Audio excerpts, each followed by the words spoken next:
is the Whistleblower House.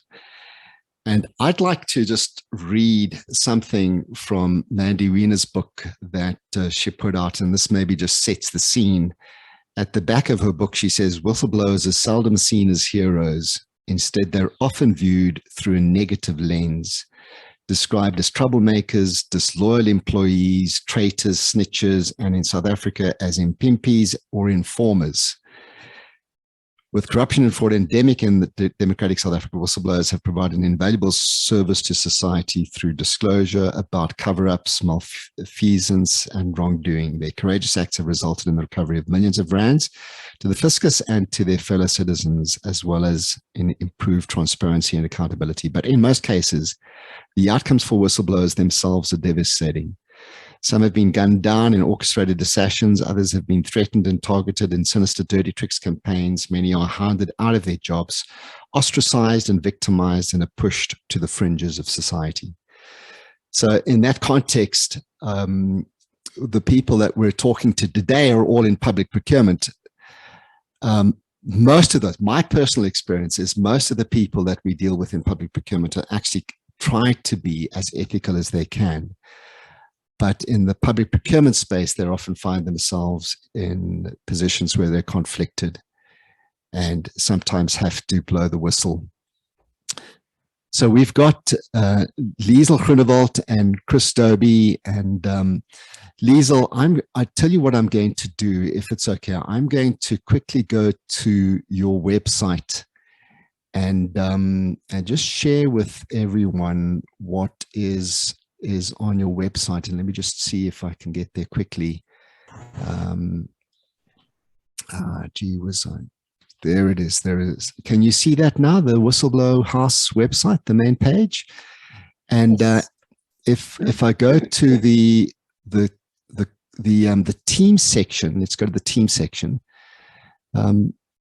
There's Ivan Pillay. There you are, Liezl, and Liezl, you have incredible, impeccable credentials in the ethics space, and I really encourage everyone who's online now to just go and have a look at Liezl's credentials. Kris, I am assured is going to give us a little bit of background on himself as well, just so we understand where he comes from. Also with the Ethics Institute in South Africa, is that right, Kris? And yes. Great.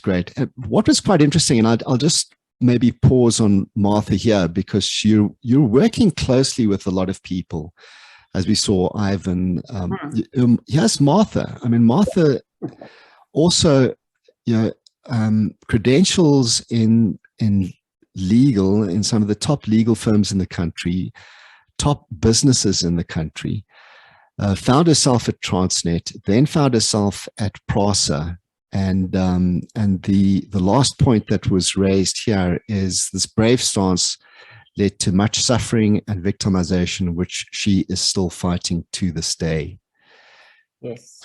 And so no wonder people are reluctant to blow the whistle. That's my little introduction. I'm going to hand it over now to Liezl and to Kris. And maybe before we get into talking about the Whistleblower House, because I believe you believe that this is going to help. This is going to certainly help people who decide to blow the whistle. But maybe just before we get into that, why did you start this initiative? And maybe kick off with Liezl, a bit on your background, and then we'll go to Kris. Okay. Thank you very much, Sean, and good morning to everyone at this, not a webinar, this meeting, discussion. Right, so I am a senior manager, like Kris is, at the Ethics Institute, where my day job is basically in terms of assisting mostly the private sector with establishing ethical organizational cultures. And there's a lot of things that I do in that regard. But one of my main focus areas at the Ethics Institute has been for quite some time whistleblowing within organizations. So for that, we've written a standard for people like the Lloyd Tip-Offs Anonymous and Vuvuzela Hotline and all those hotlines. And so I audit them on an annual basis. So that's, I can't say that's where my interest started in whistleblowing, because in my previous careers, I have dealt directly with whistleblowers. But so that's where let's say that's where it started, the interest, and then things continued. But in the process of my work at the Ethics Institute and also at the Business Ethics Network of Africa, where I was the president for 4 years, I came into contact with a lot of whistleblowers, people like Bianca Goodson, people like Cynthia Stimple, and so on. And to make a very long story short, I also wrote a whistleblowing management handbook. It's part of our handbook series at the Ethics Institute. And for that, I had to do a lot of research. I also helped a master's student with in Austria with her research in terms of whistleblowing in South Africa. And in that, we talked a lot to whistleblowers in South Africa, but also in America and Europe and so on. And through my contact with all of these people, listening to their stories, listening how difficult it is after you have blown the whistle, you know, the detriments you suffer, you are disciplined at your work, you are ostracized, you are demoted, you are suspended, like Martha has been suspended now twice. Some people's lives are threatened. We know that Babita Deokaran was assassinated, and we have other whistleblowers in South Africa who has also actually been killed. But people have forgotten about that. And yeah, so through that interaction, Sean, I thought, you know, we really have to do something. And because everyone is talking on all these forums that I was, everyone is talking, we have to do something. We have to improve the legislation. And one day, I was literally one Saturday afternoon, I was talking to Bianca Goodson on the phone. And I said to her, no. You know, someone has to do something. So why don't the two of us start an organization that will help whistleblowers? And I'll explain later how exactly we help them. But let's just now do something. Yes, she said. And so by Sunday, we had the name. And by Sunday evening, we have written, you know, sort of our manifesto, first draft. It has changed a lot since. And then we thought, well, we better have another director, because we can't just have two if you want to register an organization. And I have known Ivan Pillay since 2000. Bianca has worked with him, and he's such a visionary man with, you know, and he's absolutely strategic and forward thinking. So we said, that's the man we want with us. And we called him on the Monday, and that's it. That's how the Whistleblower House started. Well, fantastic. Yeah. And then we got the other directors on board, like Ben Tron, who's our executive director, who's doing all the work, Cynthia and Martha. Fantastic. Yeah. Thanks, Liezl. And Kris, you're also with the Ethics Institute, is that right? Yes, I am. I'm, like Liezl said, also senior manager for organizational ethics, where she works mostly in the private sector. I work predominantly in the public sector space, and a lot with corruption prevention side as well. So that's my focus over the years. I've assisted government with a lot of policy frameworks and the like. We did the minimum anti-corruption capacity requirements, developed the 2016 local government anti-corruption strategy.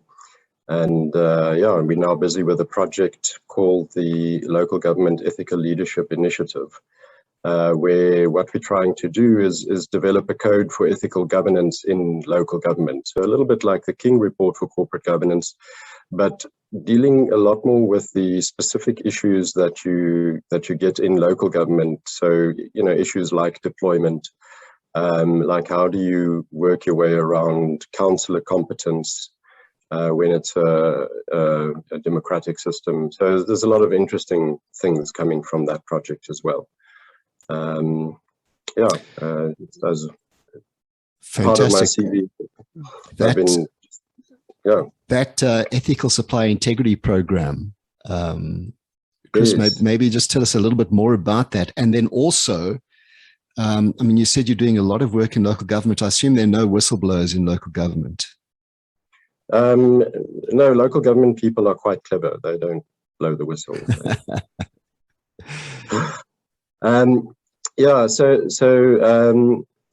Just to tell you a bit about the EASY program, it's a different program, but it might be of interest to the audience. We have a ethically aware supplier induction program, where we've developed an online training program, and what we do is we work with larger organizations, because we realized that in certain, call them low trust environments, it's difficult for suppliers to be influenced positively in the supply chain process. And one of the best drivers for good governance is actually your larger enterprises. Because your larger enterprises start requiring more in terms of compliance and in terms of ethical supply chain and the like. So we developed this program, and the idea is that a senior manager of a supplier would complete the training, and we then accredit that company as an ethically aware supplier. So, we're not saying they're ethical, but at least they know what the parameters are in terms of ethics. Let's come back. Let's come back to that, Kris. Thank you, Liezl. And Kris, let's just quickly go through what are the protections that are in place at the moment for whistleblowers, and why are they not working? Okay, I'll maybe Kris will add to why they're not working, I'm sure. Okay, what we have in place in terms of the law is the Protected Disclosures Act, as amended in 2017.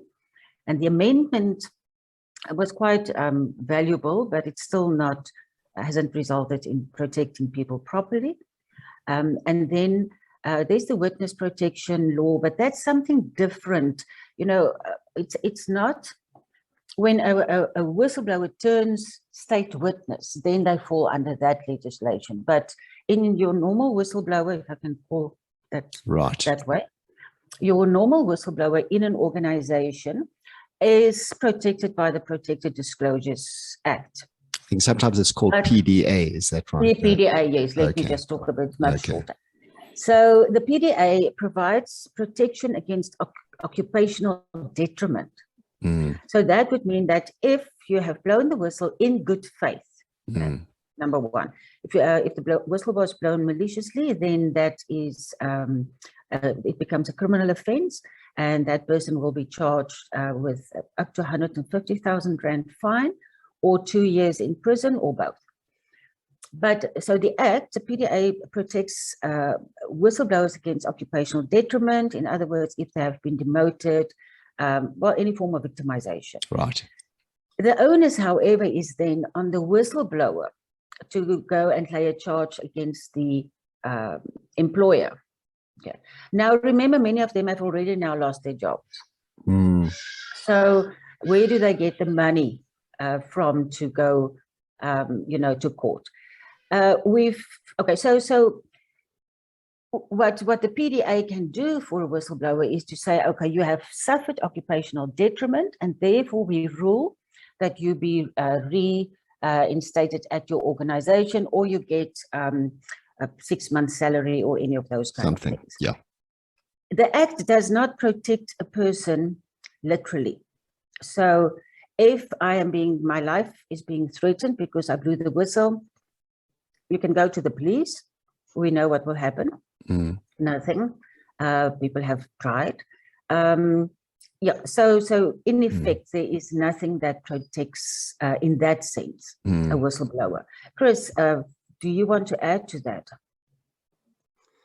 Yeah, I agree with you, Liezl. The protection is occupational detriment, and the onus of proof is on the individual who has been facing the detriment, and there's huge costs associated and a massive power imbalance that goes with it.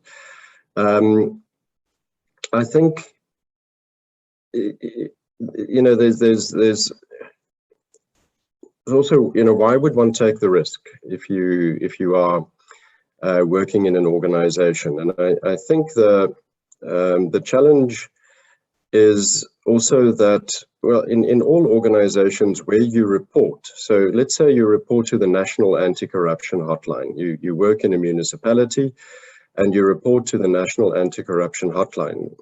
The National Anti-Corruption Hotline doesn't have investigative capacity. There isn't an independent organization who's going to come in and investigate matters. The National Anti-Corruption Hotline basically takes that information and they take it back to the municipality where you work and say to them, look, we've received this report, you need to investigate it. Now, it depends where the rot stops. So if the rot is all the way to the top, then clearly they're not going to investigate. And there's also, it's a very politicized environment in our local government ethical leadership project. We hear a lot of stories about people saying, well, you know, when it becomes political, the political parties are closed ranks around their people. The investigation, well, something might get investigated. It goes to the municipal manager, it goes to council, but in council, nothing happens to that report. So now the person has taken a risk in actually, well, they don't need to come forward. You know, they can, I suppose the biggest protection is to remain anonymous. But yeah, sometimes I suppose the knowledge is only with a certain group of people, and people can figure out. They can figure out who blew the whistle. But now I've taken this risk, but there's no upside to it. So in other words, I'm not rewarded with justice at the end of the day. I've just taken a risk, and nothing is happening actually to anything that I'm doing. So yeah, there's two reasons, and Liezl will tell you a bit more about the research that we've done. But the two main reasons why people don't report: the first is that they fear they'll be victimized, and the second is they don't think that anything is going to happen in any event. You have a solution. You have something that provides some support that is better than what we've got out there. Do you want to perhaps start telling us a bit about that? Tell us a bit about the Whistleblower House. Okay. All right. So the support that the Whistleblower House provides is we are a facilitator to certain services for service providers for whistleblowers. So we have different areas that we focus on. The one is legal advice. I'll explain now. It's legal advice, it's financial assistance, it's advocacy, media, and acknowledgement, you know, sort of celebrating our whistleblowers, and then security. And psychological or medical. So what we do is, if a person decides they want to blow the whistle, they can come to us. We put them in touch with a legal advisor who is on our list of service providers. And that person can then assist the would-be whistleblower to decide if they actually want to blow the whistle. And if they then still want to blow the whistle, then they can do it in the right way in order for them to be protected by the PDA, for example. That person, the legal people, will also help the whistleblower with affidavits that needs to be drafted. And of course, act on their behalf in court and so on. if the person has already blown the whistle, then again, go to the legal advice, and that person will take the whistleblower by the hand and take them on the journey.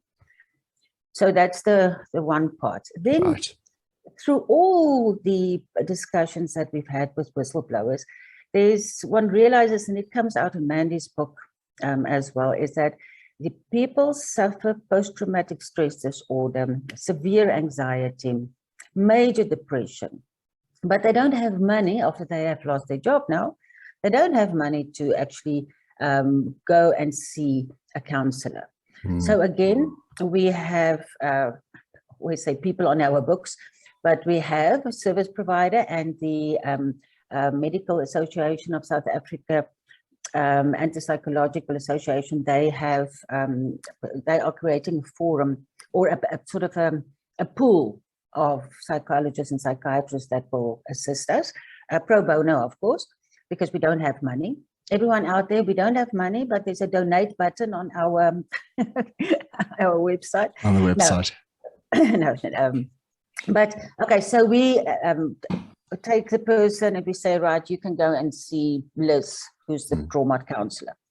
That one. Then we have security services. So we provide, then we start with a risk assessment around the whistleblower and the whistleblower's family. So this would be what kind of threats would this whistleblower possibly experience or have experienced? What about the family? Should we look after them as well? Are they under threat? What about the security of the whistleblower's house? Do the whistleblower perhaps live in a secure complex? Maybe that's something else, live there on a farm, we have to come in. So we have service providers in that regard as well that will come and do that risk assessment and so on. Then financial, once we get donors, and we are in the process, and there's some international organization that seems quite positive at this stage, that we have that money to help the whistleblower, for example, with groceries, with paying school fees, because some of the whistleblowers out there haven't had money for groceries anymore. Yeah, completely. We are engaging the banks at the moment because some of them have really nearly lost their properties. And there's one bank that has given sort of a payment holiday to one of our known whistleblowers, and another one, another bank said, okay, you don't have to pay anymore, there's your house. Wow. Yeah, handed the house Fantastic. over. So we're trying to get to that. So yeah, Sean, that's sort of, that's what we intend to do. And what we are starting to do, we have started with that. I might just mention, you know, it was our launch last week, Tuesday, and the numbers last night were that, I wrote it down, but it's something like 56 people have already contacted us for. Ah, fantastic. And well not done. Just from South Africa, it's South Africans who left the country. Right, for whatever reason. Right, yeah. And there are quite a few of those as well, and yes. Also in the private sector. Kris, how do you see them closing the gaps? Do you think the points that Liezl has raised, is this going to close those gaps that exist? I think it'll definitely help people. Can you hear me? Yes, we can. Go ahead. I think it'll definitely help people feel less isolated, and give them a bit of a safety net in knowing that it's there. Look, I think no one wants to get to the point where they are destitute and need to be on the other side of things. But what I'm hoping this will do is that it raises the profile of a whistleblower. In other words, now the organization knows I'm not facing this individual alone. I'm facing this individual with the support of the Whistleblower House. So I need to be a bit more careful because I also have Mandy Wiener in the media. So there's a lot of downside incentives for organizations to now think carefully about how they deal with this whistleblower, rather than just bullying them because they have the power to do so. So what I'm hoping, Liezl, is that that element of things means that you won't get to the point as frequently where people are destitute and the like, and that people come to you beforehand and they have someone to guide them. And the fact that, you know, something is written on a lawyer's letter and there's perhaps the logo of affiliated to the Whistleblower House, you know, that might be a disincentive. I think a lot of the I think there's a natural, almost natural tendency in an organization to close ranks. I think it's almost a psychological feature of humanity that we close ranks when someone goes external and the like. Or so hopefully this will play into that psychology and just help organizations not to be stupid and to sit up and listen to things. Sit up and listen to whistleblowers and deal with them constructively. And since the launch then, Liezl, so you've been going for about a week, so 56 people contacted you already.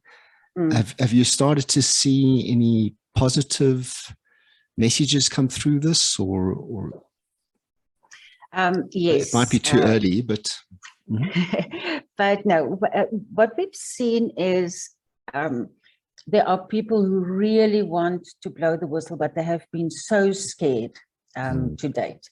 So they ask us, you know, please hold my hand, please help me, and that is what we have started doing. There are other people who are venting to us and, you know, saying they have blown the whistle here, they've blown it there, and nothing has happened. So for those, we can only advise them at this point in time where they should go, you know. So we're not going to blow the whistle for them. We're also not a place where people come and blow the whistle to. And we're not going to take it further. We're not going to investigate it, none of those things. There's another organization, PLAF, that does that. Just say the name again, please. It's PLAF. So it's PPLAAF.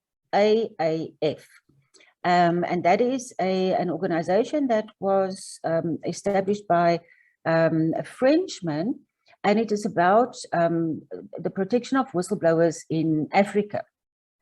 And someone like Bianca Goodson, Cynthia Stimple, and also Martha has been helped by them. But that's purely legal advice, nothing further. So they have done the legal part at not for free, but they do get some of the bills lowered. And they do investigations in certain, but then, you know, it really has to be very large cases. Okay, so the other type of people that we've seen approach us so far is that they are experiencing detriment. They have blown the whistle internally, and since X, Y, and Z has happened, and can they, you know, can we help them? Yeah, so we've been busy, or let me rather say my colleagues have been busy. We have an executive director, Ben and Cynthia, they are at the moment doing most of the work, and I just sit here at the back and advise. Fantastic. But do you have the capacity at the moment? And are there some areas where you'd like some additional help? I know there's some people online that might, we've got some legal folk and others that might be able to, I don't know. Are there areas where you need some additional help and support? Thank you for that question, Sean. Yes, we always need additional help and support. Like, for instance, people with a legal background, maybe there are people in the audience that know psychiatrists or psychologists, general practitioners, or anyone else, people in the security fraternity and so on. We can do, like I say, we're compiling a list of people who has offered, because we have had a number of people in different areas who have offered and said, look, if there's anything I can do, let me know. And we will, come back to those people. We will press on their buttons. At the moment, we are fine. Good. But yes, we will definitely need further assistance. In terms of people who can provide services to the whistleblowers, we will never stop not needing those people. Right. So the question then, Liezl, is if they do want to blow the whistle, where do they go?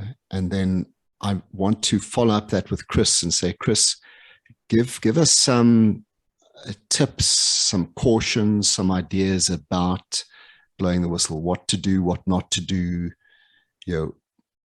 If you could think through that, Kris, while Liezl just maybe helps us a little bit with, okay, so I feel I need to blow the whistle.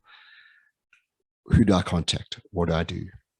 Okay, so within the organizations, I'll get now to the Whistleblower House, but within organizations, there should be whistleblowing mechanisms or channels. Like people can usually blow the whistle to their manager or to another manager. And we've seen from our research that 43% of people who blew the whistle in the private sector in 2019 blew the whistle to their direct manager. But then, as Kris said, the main reason why the others didn't blow the whistle, who observed misconduct, is because they didn't believe anything will be done. Right. Okay, so you can see. But usually in the organizations, there are whistleblowing channels, of which one would be the external hotline, if you can put it that way. Yeah. And unfortunately, in many organizations, the hotlines are all good. But once that report comes into the organization, that's where the problem starts. Right. So the thing is, if people maybe who are on the call or know of someone who wants to blow the whistle, who is unsure where to, they can, I'll put it in the chat also, they can go to our website, either Whistleblower House website, and we can guide them on where to blow the whistle, or put them in touch with a legal person, or they can write also to the address that I will provide in the chat. Great, thank you. So there's an email address, and I think there's a cell phone number as well that they can contact.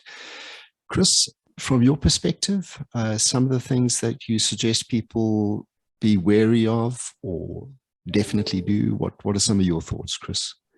You've seen a lot of this going on in yeah, I mean, it's a very difficult question to trying to place yourself in the position of someone who is now become aware of improprieties that are going on in the organization, and the fears that go through your head. And I mean, one loses perspective. I think it's very difficult to think rationally when you are confronted with all of those issues. And I think the first thing would be to look for independent advice. There's a lot of questions that I would ask myself. What is the likelihood that my manager is going to do something about this, or my organization is going to do something about this? If they're not going to do something about this, and I'm going to put myself in danger, I would advise against it. I mean, if there's simply no positive outcome going, then I mean, it's not worthwhile, and probably start looking for other employment. I mean, it's probably not the website, the Whistleblower House website, the House of the Courageous. But I think it is a rational thing to just say, look, there's certain instances where it doesn't make sense to blow the whistle. If you feel that your life is in danger, your family's life is in danger, again, I would advise against blowing the whistle in those instances, or at least to the organization. but perhaps then take other avenues like the public protector. You know, we're not going to have our current public protector forever, and I think smaller cases are still likely to get the attention they deserve. So rather go the avenue of someone like that, where there's going to be an independent investigation, and you are an arm's length from that. I think one thing that we still do need as South Africa is an independent, single anti-corruption agency, as suggested by the State Capture Commission. Exactly, and well, even decided by cabinet. There was a decision in that regard, but we haven't seen anything. We're also supposed to have a national anti-corruption advisory council established. So there's a new national anti-corruption strategy that's been crafted, and so a lot of things around that should be happening and should start making things easier for whistleblowers in the public sector specifically. But I Right. think it's also, if I were in an organization that I think might support informally, try and go and build alliances with people that you know will support the cause. So it's sometimes also just about how one goes about raising the concern. Don't spring it as a massive surprise on people in a public forum. Work on it. Very So good. just some thoughts from my side. Good. I see there is a question, but before we go to that, Liezl, any response to Chris's points? No, Kris has made some very good points. Just one comment that I have is Kris said that, you know, if your life is in danger or you feel threatened, then don't blow the whistle. There are many, and of course I agree with that, but very often the whistleblowers or the would-be whistleblower has no idea that that might happen. You know, if you talk to them, all of like Bianca, like Musira Mutepo, Suzanne Daniels, Cynthia Simple, all of them will tell you, you know, they just wanted to do the right thing. They believe that this information must go out. Bianca said, you know, she was so naive. She thought she's just going now to send an anonymous letter to the public protector or, you know, information. Eventually it wasn't anonymous. Can't recall exactly how, but the public protector then, Advocate Tuli Manonsela, said, okay, the name will not be made known. She will remain anonymous. But then there was some reporter who figured it out, see. But still, she said she had no idea. She just thought, let me do the right thing, you know, for the country. And then everything hit her afterwards. And unfortunately, that happens quite a lot. So and maybe we mustn't be naive in this process. This is, Kris? Maybe just one last thing. You know, people do say that sometimes if you are doing an anonymous report, don't tell people about the fact that you've done an anonymous report, because that's how it comes out. Is frequently the people expose themselves by sort of pride in what they've done. So yeah, I mean, it's an obvious thing. I always say, Kris, that they blow the whistle on themselves. You know, saying to my friend, hey, Kris, you know what? I reported Sean anonymously. Don't tell anyone. Let's ask TM. TM, you've put your hand up. I think TM is from the nice part of the Western Cape. Hi, Sean. Hi, Liezl. Hi, Kris. Hi. Yeah, what a wonderful initiative, you know, and I think it's got so much room to grow and to become a powerhouse, you know. I mean, I think such an initiative could draw so much attention, and there's so many avenues to sort of grow your influence, you know. I was just thinking, you know, a lot of what you're talking about and the people that will go to the extent to make people's life a living hell is big corporate, and it's always from the top that you have these issues, because if it's a lower guy down the ranks, they swiftly move with and sort it out and use it as some sort of a public stance to see how they are anti-corruption, anti-fraud, and so forth.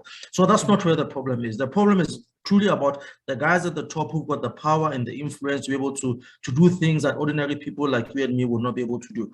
So I've got a couple of suggestions that I like what Kris said in terms of maybe an association of some sort of public protector.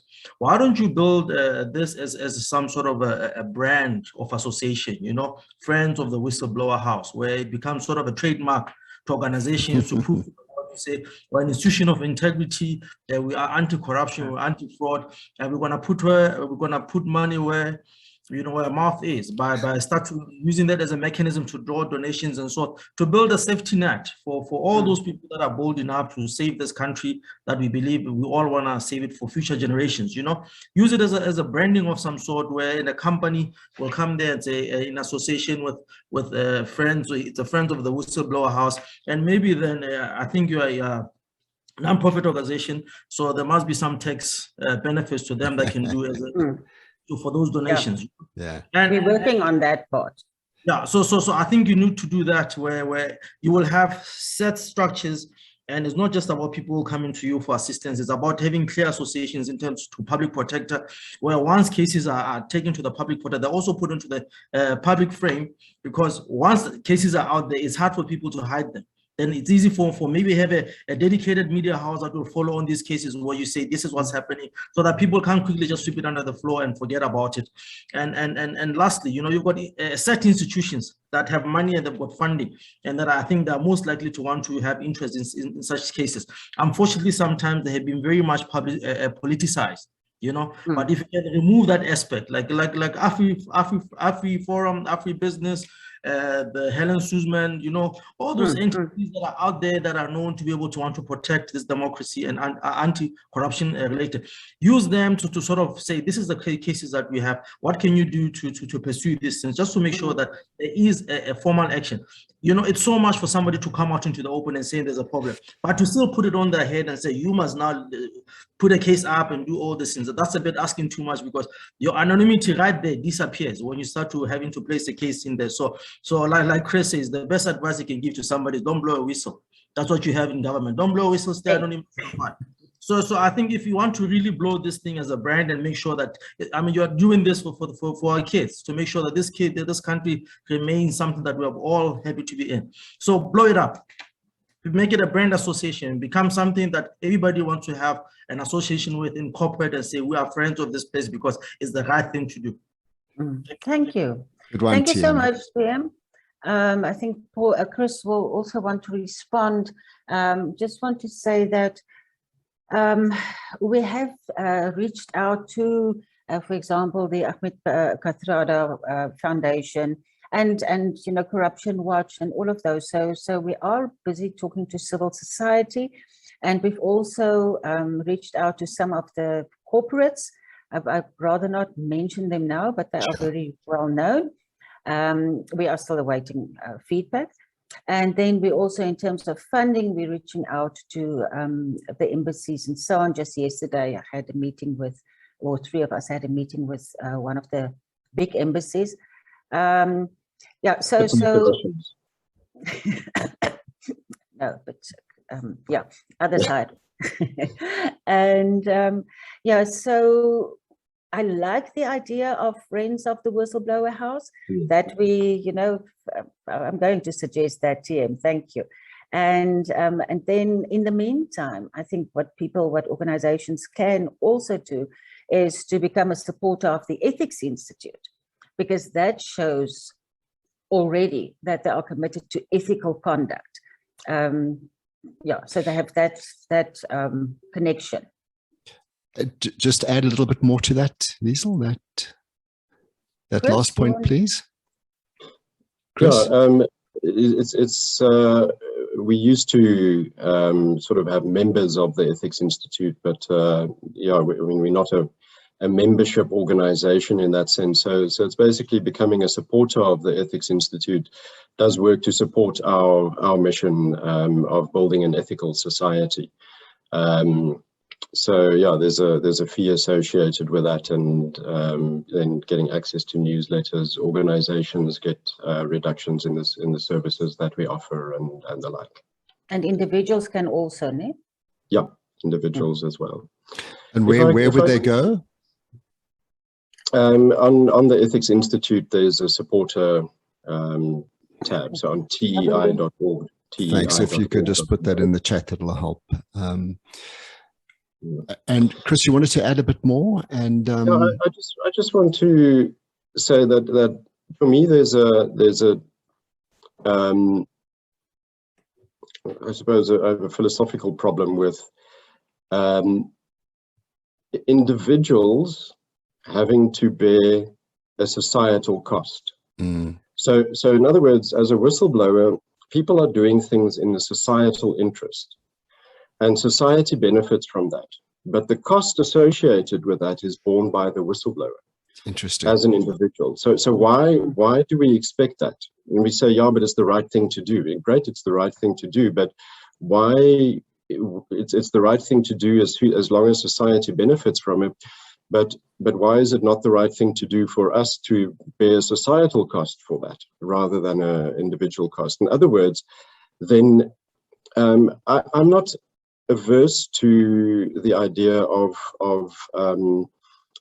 rewarding whistleblowers. I think if I know it's a contentious issue, but if you are taking a risk, there needs to be some kind of reward in it. It's a basic. You don't want people to abuse it and do it for the sake of the reward type of thing. Although, why not? I know in the US, if you blow the whistle on tax dodgers, you get a proportion of the money that they recover.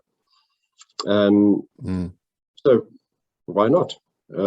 Interesting. So I just think that we need to find a way as a society for the individual not to bear the societal cost. We have talked about, obviously, at the Whistleblower House, we have had the discussions in terms of incentivizing whistleblowers or rewarding them. But again, that's not our focus at the moment. There is a huge group of whistleblowers in the country who are trying to promote or trying to impress on government that there should be a whistleblower fund, so that fund can, reward whistleblowers. Right. Unfortunately, let me not say anything, but I'm wondering where that money will go to, if it will reach the whistleblower. So we have to, But so there are voices for the establishment of that. And Kris, I think some of the law enforcement agencies, are they not also looking at that? Like not as far as I'm aware. I don't know, but I mean it makes sense that some of the asset recovery money, so in other words, that the investigators get back from corruption, that some of that money gets ring fenced, and so even if we don't reward and so we don't give 10% to the individual who blew the whistle because maybe they don't face detriment. But we put that 10% into a fund and we say, well, this fund is there for people who do face detriment, and we're there to support them. Fascinating. But interesting that TM wants this to be elevated in its branding, and there's something there that says that if I'm in local government, I'm actually comforted by the fact that there is this recognized brand there on for whistleblowers. That's really interesting there. I don't know if there's anything that you could potentially help with in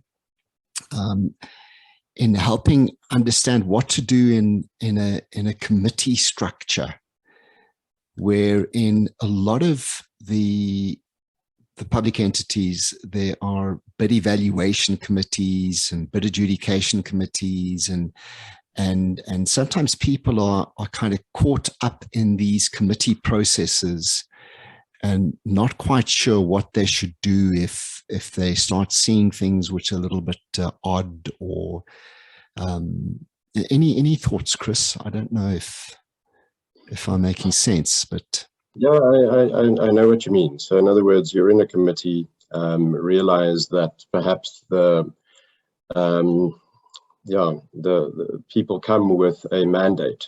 So in other words, a lot of committee members are in it with a mandate, and they're clearly not making an objective, rational decision. Yeah. They are trying to influence the process to a specific service provider or the like. And maybe it's again a little bit of the cynical side. I'm not sure. It depends how deep the rot goes. So in other words, if I escalate this, is something going to happen?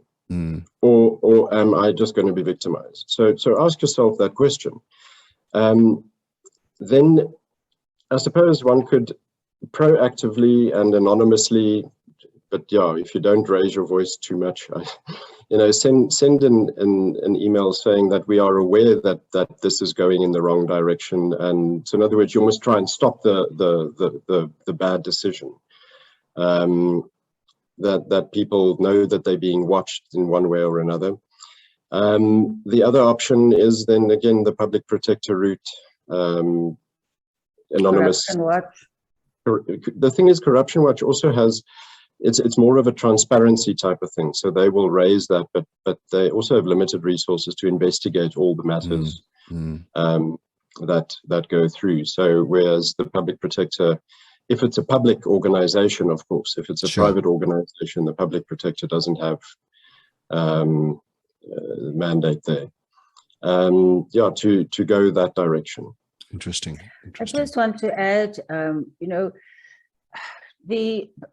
not so sure how much trust there is in the public protector, but as alternative routes, I would really urge people to go to Corruption Watch and ALTA, especially ALTA, because they have good capacity, and they also have people that helps them. And this pertains purely again to the public service. They also not focusing on the private sector. Yeah. That's the OUTA, Organization Against Tax Abuse. Okay, yes. And Organization for Undoing Tax Abuse. That's it. That's one. And would you suggest, though, that they should still come to the Whistleblower House first before they approach? Is that? Yes, I think that would be good, because then we can advise them and make sure that the report is made in such a way that, they are protected, the identity is protected, the content or the content of the report is kept confidential, because those are the two main areas that we have to focus on when we blow the whistle, when a person blows the whistle, is that, do I want to keep my identity confidential or anonymous? And then if so, how should I do that? And, there sometimes people need advice. So I would really recommend that. And, that we can provide that advice. And then also, the report should not be sent to 10 people, because there goes the confidentiality of the information. Immediately a witch hunt starts, those kind of things. So in order to protect oneself as a whistleblower from the onset, the report should be made in the right way to the right people, if possible. And I believe that as the Whistleblower House, we can help assist with that. From the Ethics Institute side, Kris is doing a lot of work in the public sector, also on local government level, and provincial and national, in terms of, establishing ethical cultures within that sector. But again, like he has said, and like TM has said, it's how deep is the rot. And that's a bit of a stumbling block. Yeah. I'm going to ask a question just quickly, and no one has to respond to this, but those who are on and who may have blown the whistle may now be outside of the state. Would you have felt a lot more comfortable if you had the Whistleblower House in place before you had done this? I'm seeing one name here that she may want to respond, he may want to respond. Yeah, just a question to those that might have blown the whistle if you... Or know of someone who Or know of has. someone, yeah. Okay, let's not... if there are no more questions, then I think this is a fantastic initiative. There, Tundi. Hello, Tundi. Hi, Sean. Hi, and good morning to colleagues. I actually never wanted to say anything about this because it's too close to home. But anyway, I think what happened in instances like this, it always comes post facto. You know, at that moment when you are in it, you're not thinking about, okay, it's whistleblowing. What is the implications to me or anything? You're just doing it as part of doing your job. You know, you understanding your role and responsibilities of doing your job. It's only after that you reflect and say, maybe I should not have done that. And that is the sad part of it. But for me, in terms of my experience, what I've picked up is that the organizational culture, you know, if you know an organizational culture of the organization that you're working for, you'll be able to make that particular assessment to say, you know what, maybe I should, maybe I shouldn't. But I mean, in my instance, it happened in a new environment, in a new place, when you have that professional trust that you provide to an organization, and then you only get burned after, then it becomes really, really tricky, you know? So hence I'm saying that for me, even if this organization would have been in place at that time, I don't think I would have used it because I'm a senior manager. I understand my responsibilities and it's purely just me doing my job. And then only after then you get burned, you know. So this is really, really tricky, and it's one of those things that we'll keep learning as we go along. I don't think we'll get to a space where we'll say, you know what, we know how to guide people, how to give people advices in advance or whatever the case may be. No, the ideal situation is to find ourselves in an organization where we have an ethical culture that is instilled, whereby people feel safe to actually report such wrongdoing, and there won't be any comebacks or whatever the case that will happen to them.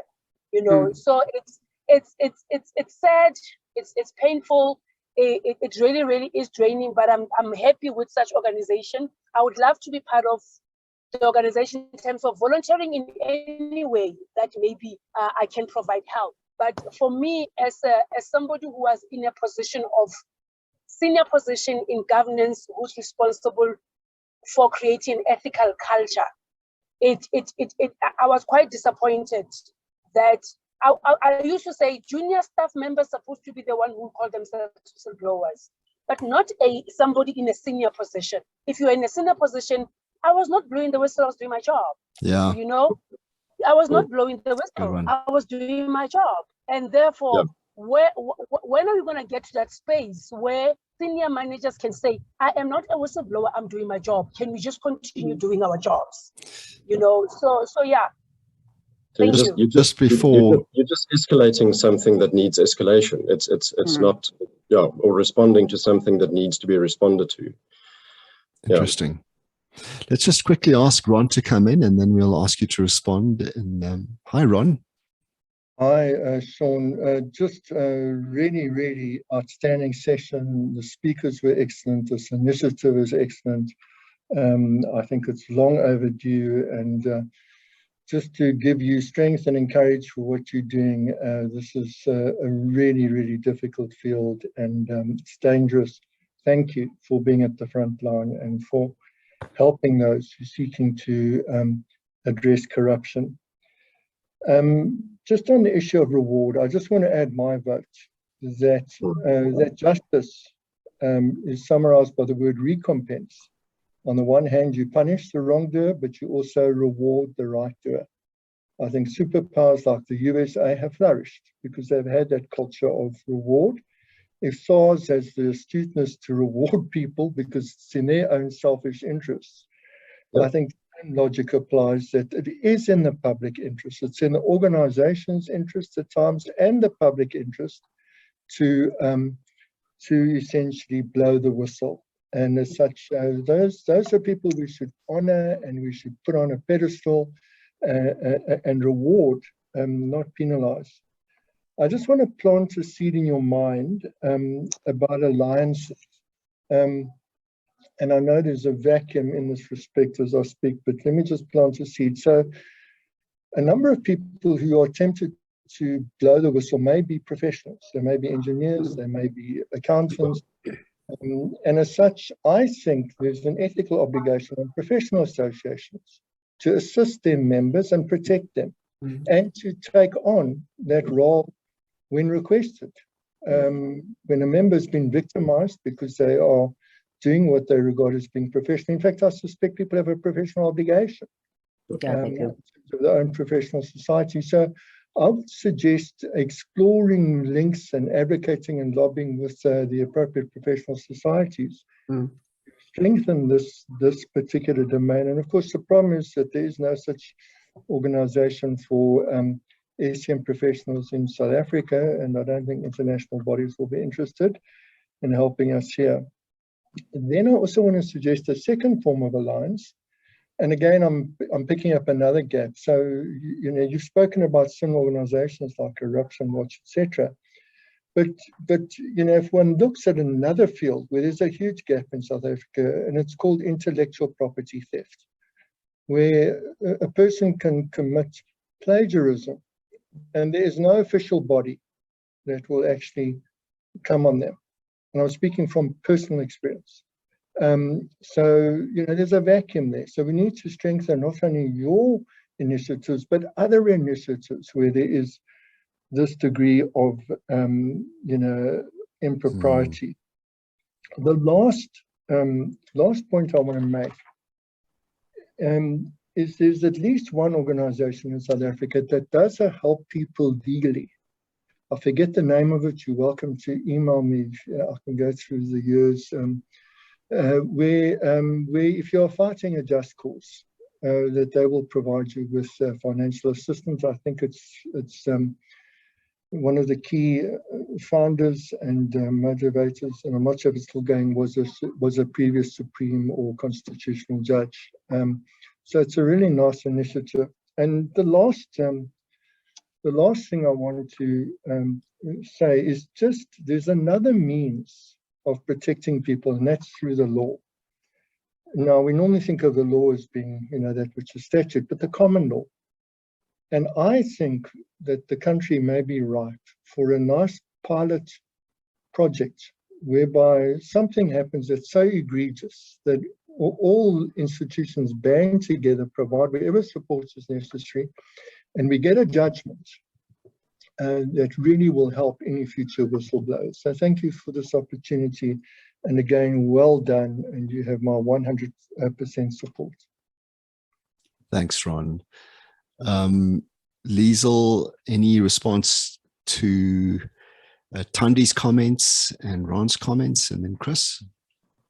Thank you very much, Ron and Tandi, for your feedback. And also thank you for those people in the chat who has expressed their appreciation for the Whistleblower House.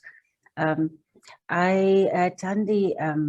I agree 100% with you that people need to start realizing, like you said, on the senior management level, you are just doing your job. And I absolutely love what you're saying about when the organizational culture is such that people feel safe to speak up, feel safe to raise their voices, and feel safe to question the actions of other people. That is quite, well, that's one of our aims at the Ethics Institute, is to help organizations to create that culture in the organization. In a case like yours, for instance, like you said, you know, afterwards things started happening. In your case, for instance, or in such a case, the person, or let's say then you, if we existed then, could have come to the Whistleblower House then to say, right, I am now suffering these detriments or these, you know, whatever the organization was doing, and then one can help, we can help. So it's not just, the Whistleblower House isn't there just for someone who thinks they are going to blow the whistle or wants to. It's there for people who have blown the whistle. So at any phase, yeah, at any phase. And then Ron, thank you. We have started, there's one professional organization that the CEO has given his support to us. We still have to go into memorandums of understanding and so on. So we are looking at the professional organizations, especially in the auditing function. I've put up in the chat the AEPF. And Kris, now I've forgotten what they stand for. It's the Association of Ethical Practices Forum, I think. Something like that. And it is for people in the auditing profession. So they provide an avenue there for auditors or people in the thank you, Anti-Corruption Ethical Practices Forum. Thank you, Ben. I get confused with all of these.